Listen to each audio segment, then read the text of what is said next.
Ciao friends, Joey Balistreri here, working today with our friends at Jessie James Beads, and I'm super excited because this is the second video that I've done with their beautiful new collection called the Ombre collection.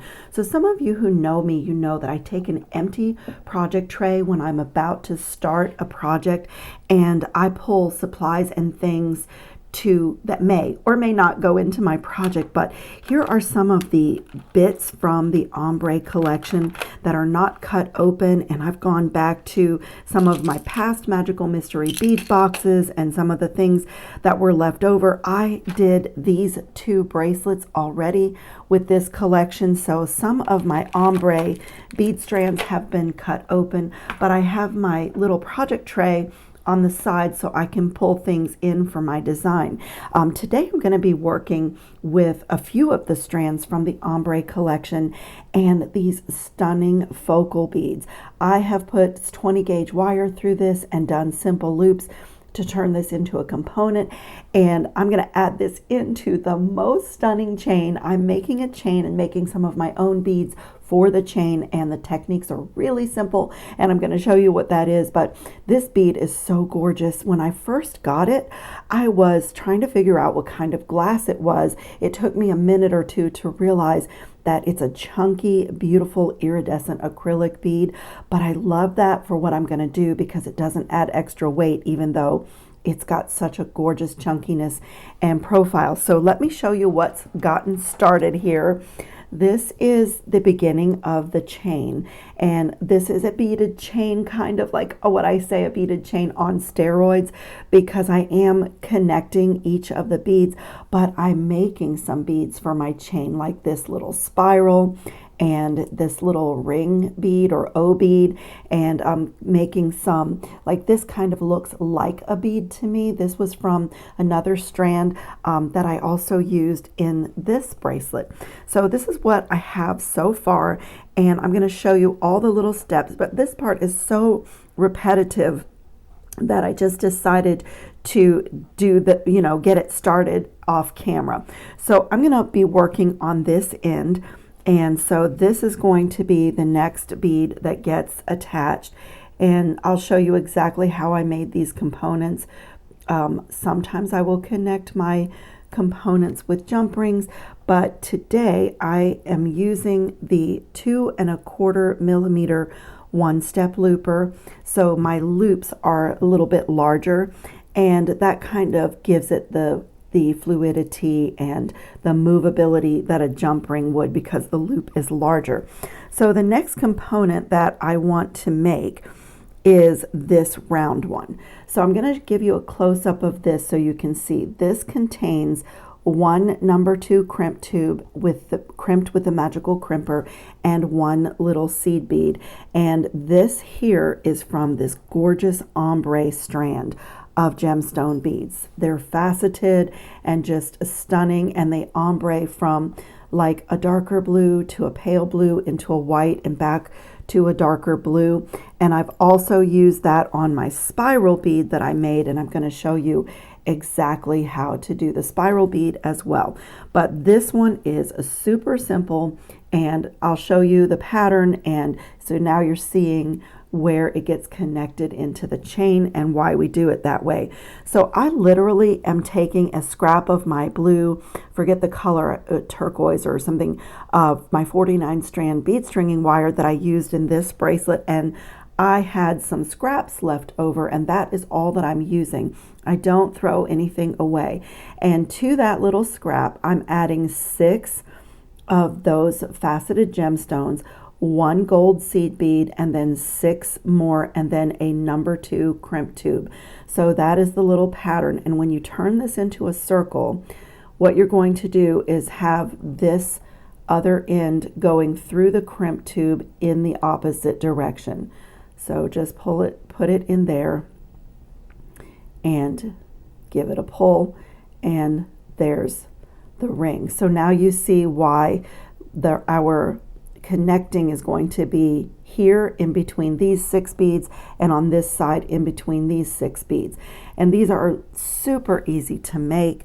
I'm just going to take my magical crimping plier, and to start off with, I pull it pretty tight, but the plier is going to move things apart a little bit because it has to fit in there, and you need that for the connecting, so it works out really well.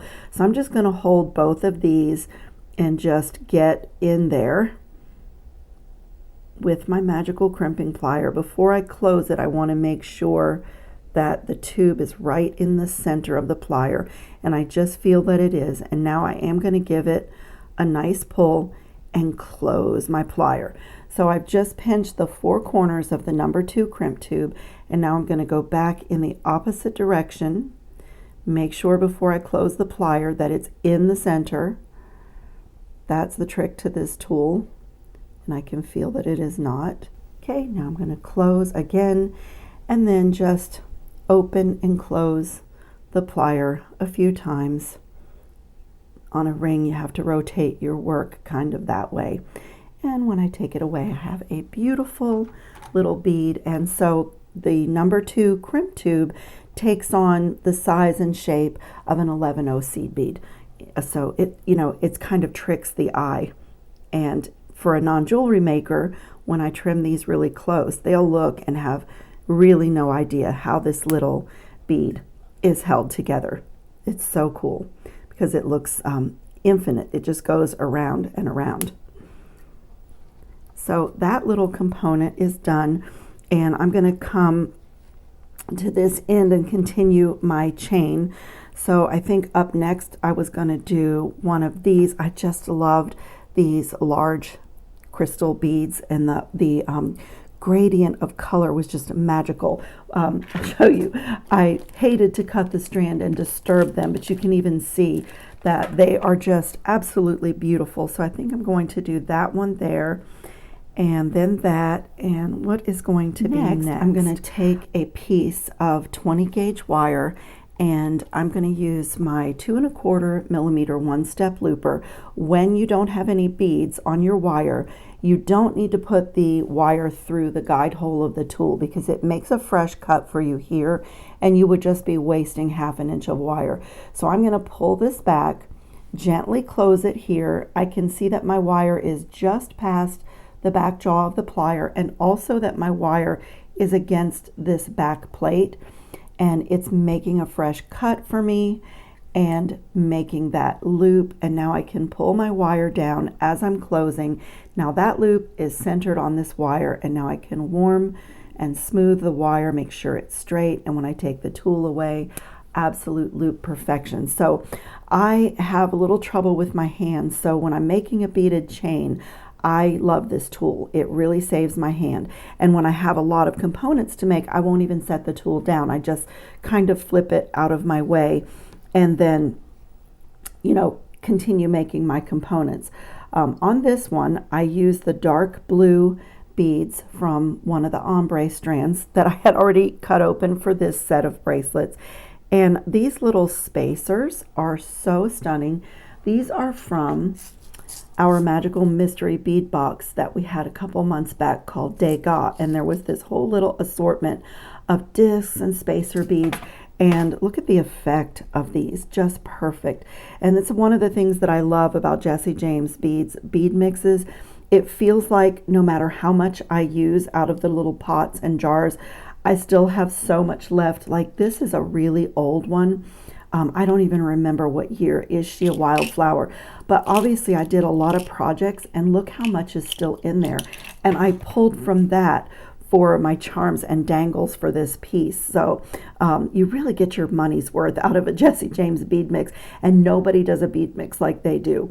So I'm gonna turn my piece around so that my opening of my simple loop is on this side, and I have this gorgeous little stack.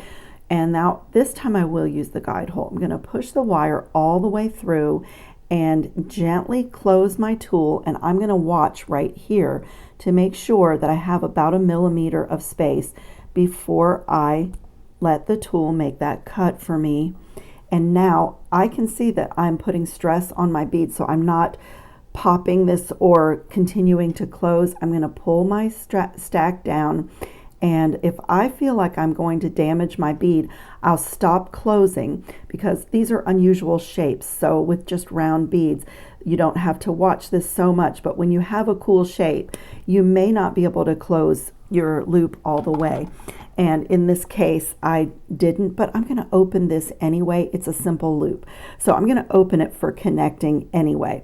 So let's go ahead and connect these few pieces here that are done, because this is the most fun. As you make your components, your piece just unfolds before your eyes. And so also on simple loops, I'll open and close my pliers with a little bit of force. That makes sure that they're work hardened, but also they are closed perfectly. So I really like using that tool for this, but you can totally make simple loops with your pliers very easily. You know, I would say get your own rhythm, do what, you know, works for you. So on my little bead ring, I'm going to find the middle of one side. So I'm going to put my simple loop in between those 6 beads.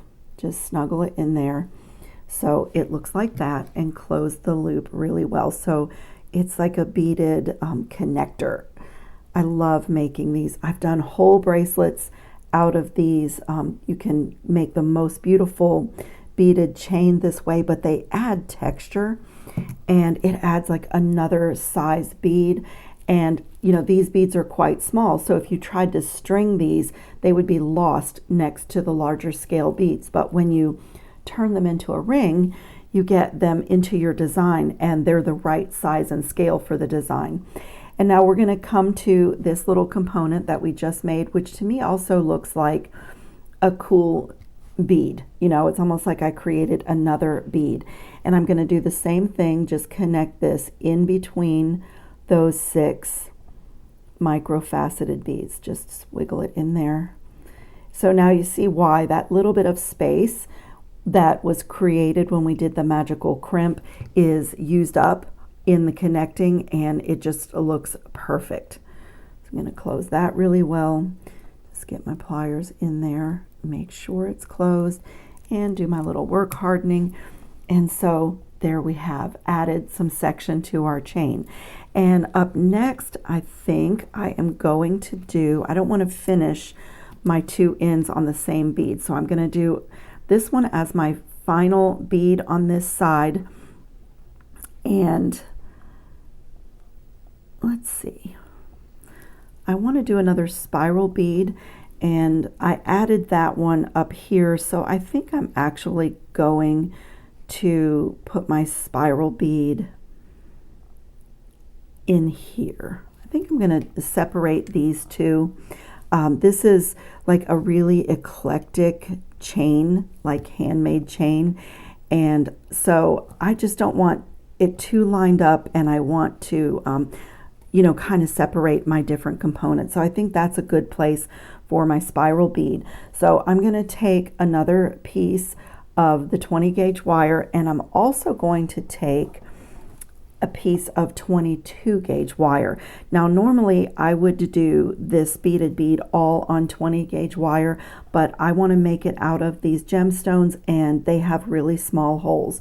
So I needed to go down to 22 gauge, but it's okay. I'll show you exactly how we're going to stabilize it. I'm going to use my 1-step looper on the end of this 22 gauge wire, but I'm going to go down to the smallest size, the 1.5 millimeter, and I'm going to put that little 22 gauge wire in there and get a simple loop in this wire, just like we did, and it looks like that.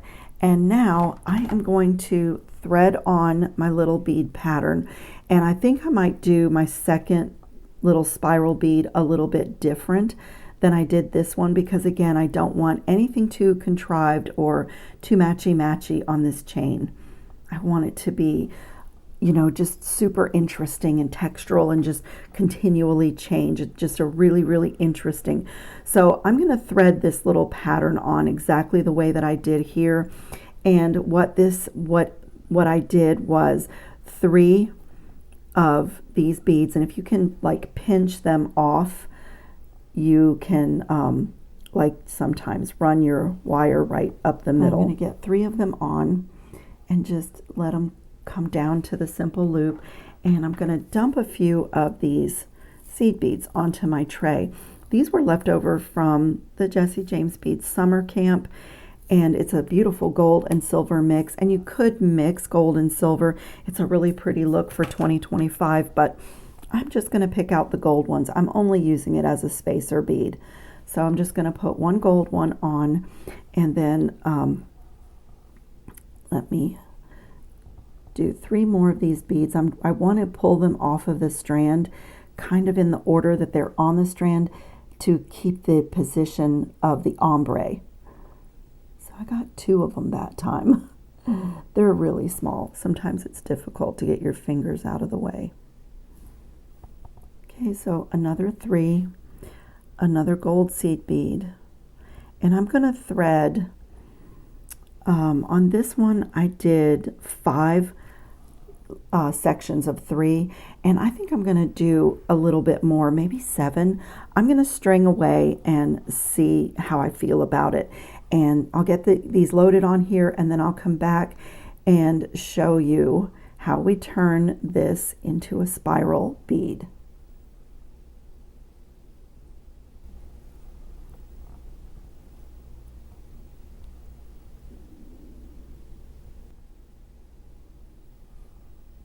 Okay, I'm going to stop there. I did 1, 2, 3, 4, 5, 6, 7 sections this time. And so I'm going to need to leave some empty space on this wire. I'm going to put another simple loop in the end, but I need to leave about 3/4 of an inch to an inch. It's more than you think.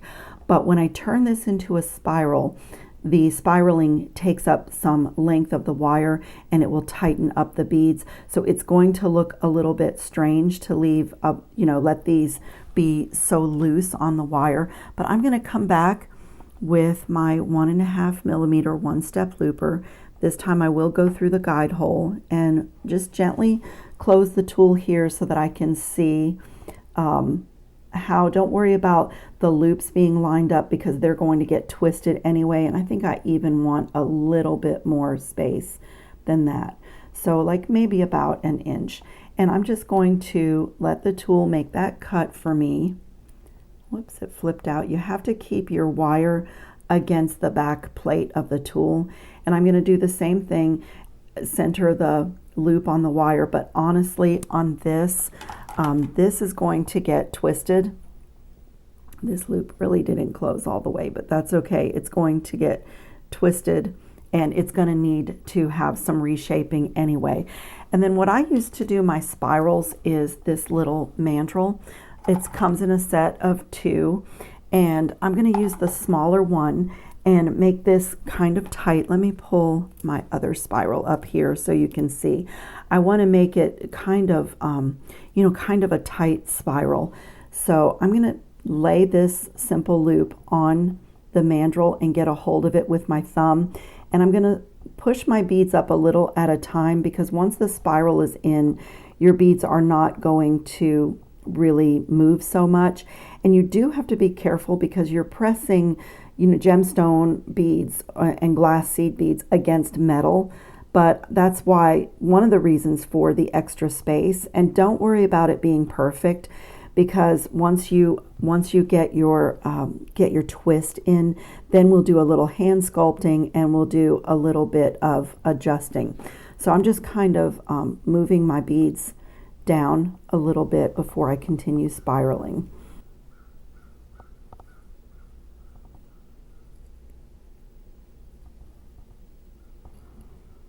So I'm just spiraling and kind of pushing my beads as I turn and just get to the end. And again, don't worry about your loops or where anything lands, because we are going to like hand sculpt that. So from here you can like pull and adjust your beaded bead, but what we have to do is get this loop in position for the wire that goes through the middle that stabilizes the bead. So again, you're going to misshape and you're going to open these loops.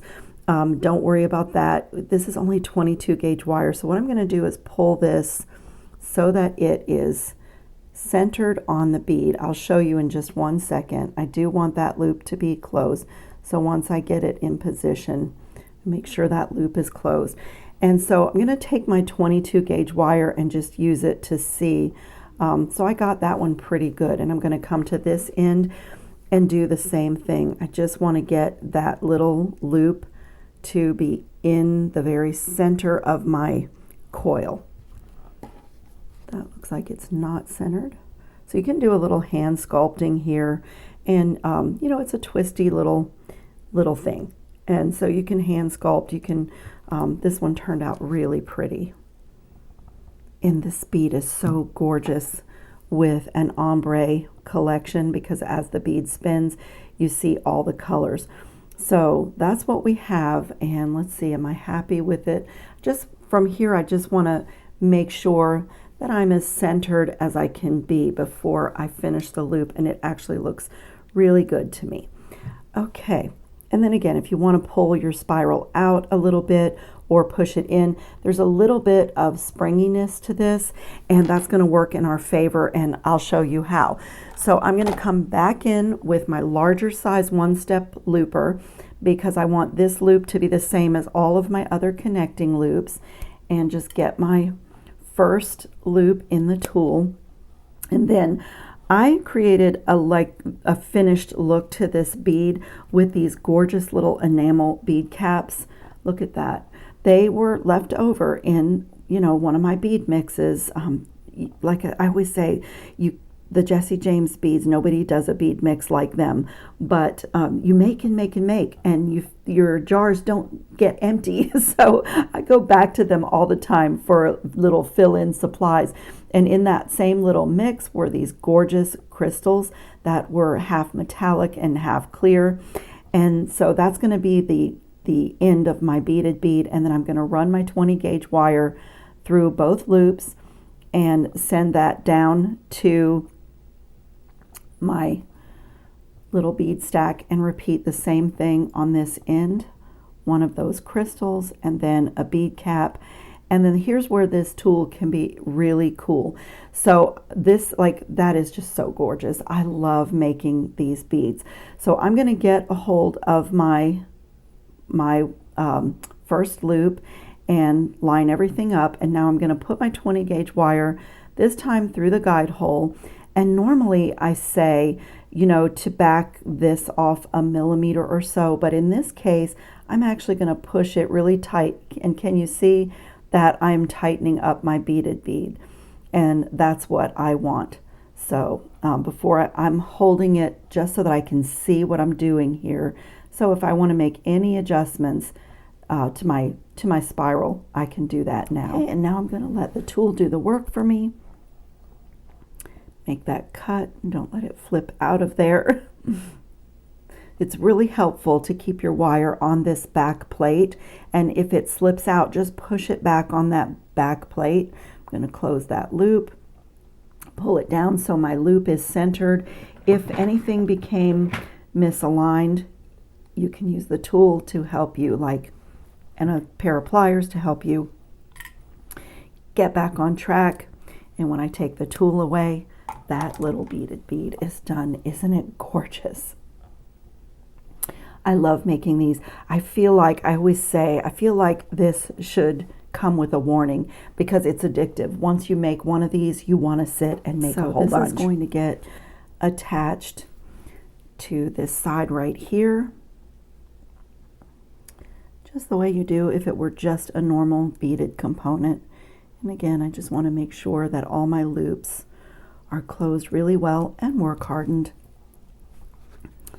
And I'm going to open this simple loop here and attach it. and work harden. And my chain is just like gorgeous. It's unfolding between my very eyes. Look at that, you guys. I love this so much. I do think that I want to make one more of my purple components to finish off on this end.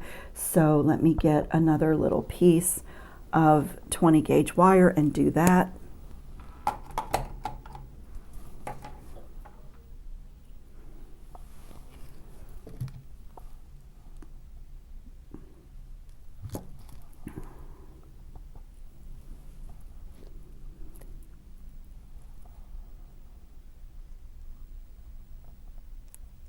Okay, I'm going to add that in right there. And then what I have here is this gorgeous paper clip chain. I cannot talk today. This gorgeous chain, and I am going to add this right to my simple loops. And I love long necklaces, and I am not even going to put a clasp on this. This is going to be an easy pop over my head design. So I'm just going to open this simple loop and add my final link of chain right there. And so what's really fun about this is if you like shorter necklaces, you could make this 18-inch, you could make this a choker. If you like longer necklaces, you could make this like all the way down to your belt and be, you know, really dramatic. And so I didn't even measure this. I'm just going to add this chain in, and I'm going to wear this super long. And then you could also layer when you have like this as your longest piece. But one of the reasons I want this so long is because of all of the interest, all of the beauty on my chain here. I really want to be able to see all of these beads and play with them. I mean, this chain is so gorgeous. The two different sizes of beaded beads, my handmade rings, these gorgeous focal beads that are part of the Ombre collection, these crystals that are the coolest shape. The geometry in these crystals is absolutely amazing, and I really want this to hang in front of me so that I can see all the beads and touch them and play with them. But we are not done yet. I am going to add in some little charms, and I'll show you what I have done here. This is also from this old bead mix, some little acrylic flower beads and some more of those enamel bead caps, and then I topped it off with one of the gemstones that's in my beaded beads. And I did a couple of these, and there's a cool technique. I made my own head pins for this. So can you see the little like spiral situation coming out of the bead? I'm going to show you how I did that. So I'm going to take about a 6 or 7 inch piece of that 22 gauge wire, and I'm going to use the smallest mandrel on my bail making plier and put the wire in there and make a little curve, and I'm starting a coil here. I want this to be a super neat coil. I'm going to lay one wrap, I meant to say, right on top of the previous one and just coil up. It's kind of important that the coil be neat and tight to make this head pin, but if it's not, you can actually fix that pretty easily before you take it off the plier. And I'm going to do this one a little bit with a little bit of extra coils just because I want to see it peeking out of my bellflower, and there's a little bit of space there. So I'm going to do a few extra wraps, coils. Okay, that should be good. And then I'm going to get this wire, let me reposition, on the other side of my tool like that. And while it's in the tool, I'm going to bend this, use this to help me bend it straight up. It's only 22 gauge wire, so it's pretty forgiving. And now while it's still in the tool and I can hold on to that coil, I can come with my other pliers, pull it up a little bit, and do anything I need to do. Like if I needed to tighten those coils, you can also snip the last one off of a head pin like this. But you know, just kind of get it going where I want. And then when I take it off the tool, whoops, come back. When I take it off the tool, I have the beginning of a little head pin, and I'm just going to grab a hold of it and kind of center the upward part of the wire, because that's going to come up through the middle of all the beads. And like I said, you can, sometimes I snip this last coil, sometimes I grab a hold of the end and just pull it to the center. Okay, that looks pretty good. And just get this nice and straight. And now I'm going to start with one of these little flowers, and like 22 gauge wire. So I actually let these be a little bit wonky because I thought it looked more like a wildflower. So I just let it kind of hang out. And then I'm just stacking bead caps. Like these little bead caps were also from that mix. And then I'm going to put the enamel one right on top of that. And then one of the micro-faceted gemstones that's also appearing in my project. And so I have this beautiful, beautiful little flower. And I'm just going to do a wire wrapped loop here. Get a hold of that wire, give it a 90-degree bend, put my round nose plier in the bend, bring this over the top barrel of the plier, rotate. So now what was the bottom, a barrel on the plier, is now on the top. And then I'm just going to bring this wire all the way around and just center everything. Make sure that loop is centered on my flowers. And when I take that away, I have a really pretty loop, and I get a hold of it with my bent chain nose pliers and just wrap down to my beads. And again, I like to do neat wraps. That's my style. I'll just place one wrap or coil right beneath the previous one until I meet my beads, and then trim and tuck that cut end so nothing is sharp. Just gently be careful, because that's a gemstone at the top of this stack that's really small, but I got it. And so I have my little charms. I need to make some jump rings, and I'm going to do the exact same thing. I like this plier for making jump rings. I like the long mandrel. I can just make a nice long coil of jump rings unencumbered. Just going to smooth and warm my wire. I just find that the wire performs a little bit better for me when I just warm it between my fingers a little bit. And I'm going to do the same thing that we just did. Just make a coil and just lay one wire or one wrap beneath the other. But if you can see, on this time I'm coiling toward the handle of the tool, so that way my jump rings, I'll coil this whole length, and my jump rings are going to go off the end of my pliers, so I can coil the whole thing and get a lot of jump rings at once. Okay, now I take my coil off, and I'm going to go back to where I started coiling, and with the flush side of my cutters, I'm going to snip a straight line up that coil, one jump ring at a time.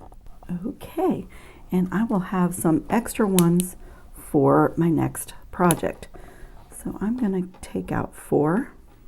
I might even put 2 of these on one jump ring. So let's see, if I put 2 here and do one on this side and one on that side. That is so pretty. Okay, I'm going to open these jump rings and attach this little flower garden to my necklace. So on this paper clip chain too, when you're attaching, there is a like right and a left side. So for attaching charms, I'm going to come to this side. I'm going to put 2 of these. I'm going to put these 2 on one jump ring, and I'm going to add this one right here. And then my next charm is going to go on the opposite side of the link above that one. And when I pick this up and when it's on the neck, they'll hang like in a pretty cluster and not be all on one side of the chain.